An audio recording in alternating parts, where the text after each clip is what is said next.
പട്ടികവർഗ വികസന വകുപ്പിൽ നിന്നുള്ള ഭക്ഷ്യക്കിറ്റ് വിതരണം കാഞ്ചാർ ഗ്രാമപഞ്ചായത്തിലെ കോഴിമല, പാമ്പാടിക്കുഴി, മുരിക്കാട്ടുകുടി, കോടാലിപ്പാറ, കാഞ്ചിയാർ, അഞ്ചുരുളി, കിഴക്കേമാട്ടുകെട്ട എന്നിവിടങ്ങളിൽ കിറ്റ് വിതരണം നടന്നു. കുത്തനെ ഉയരുന്ന വിലക്കയറ്റവും ദിവസങ്ങളോളം നീണ്ടുനിന്ന മഴക്കെടുതി മൂലം പാവപ്പെട്ട 445 കുടുംബങ്ങൾക്കാണ് കിറ്റ് ലഭിച്ചത്.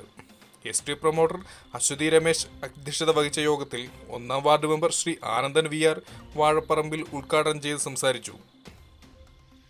കോഴിമല രാജാവ് രാമൻ രാജമന്നാൻ മുഖ്യപ്രഭാഷണം നടത്തി. ശേഷം കിറ്റുകൾ വിതരണം ചെയ്യുകയും ചെയ്തു. ഇളയ രാജാവ് ചക്കൻ ബാലൻ, 16-ാം വാർഡ് മെമ്പർ റോയി എവർസ്റ്റ്, 2-ാം ward member Linu Jose, Kudumbashree ST animator Sindhu Prashanth, പുള്ളവശി കാണിക്കാൻ മണിയൻ നിരപ്പേൽ, 7-ാം വാർഡ് മെമ്പർ ഷാജി കിഴക്കേമാട്ടുകെട്ട, ഊരുമൂപ്പൻ രാഘവൻ എന്നിവർ പരിപാടിയിൽ പങ്കെടുത്തു. കുത്തനെ ഉയരുന്ന വിലക്കയറ്റവും ദിവസങ്ങളോളം നീണ്ടുനിന്ന മഴക്കെടുതിയിൽ സൗജന്യ കിറ്റ് വളരെ ആശ്വാസകരമായി തീർന്നു. ST ഡിപ്പാർട്ട്മെന്റ് ഭാരവാഹികളോടും ഭരണസമിതിയോടും കുടുംബങ്ങൾ നന്ദി അറിയിച്ചു.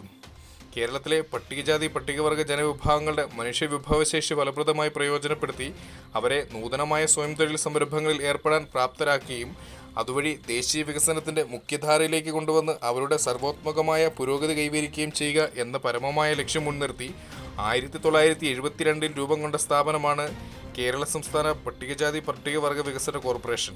ഇത് സാക്ഷാത്കരിക്കുന്നതിനായി കോർപ്പറേഷൻ വിവിധ സ്വയം തൊഴിൽ പദ്ധതികളും സാമൂഹ്യക്ഷേമ പദ്ധതികളും തൊഴിലധിഷ്ഠിത പരിശീലന പരിപാടികളും ആവിഷ്കരിക്കുകയും അവ നടപ്പാക്കി വരികയും ചെയ്യുന്നു. News desk, Idukki.